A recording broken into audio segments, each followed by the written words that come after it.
আসসালামু আলাইকুম রহমতুল্লাহ। আজকে আমার আরিফি ট্রাভেলস অ্যান্ড ট্যুরসের 30 জন হাজি সাহেবের পক্ষ থেকে কিছু নৌজওয়ান হাজিদেরকে নিয়ে ঐতিহাসিক জাবালে নূর অথবা গারে হেরা অথবা কোরআন নাজিলের পাহাড় বলা হয় যাকে, সেই পাহাড়ের মধ্যে অবস্থান করতেছি। এখন এই মুহূর্তে একেবারে পাহাড়ের চূড়ার মধ্যে দাঁড়ায় আছি। কিছু হাজি সাহেব এভাবে নামাজ পড়তেছে। আমাদের মুফতি সাহেব সালমান চেয়ারে বসে আছে।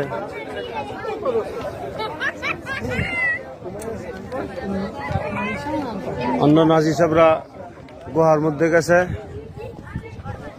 আমরা প্রায় 45 মিনিট সময় লাগছে আমাদের এখানে উঠতে। আল্লাহর রহমতে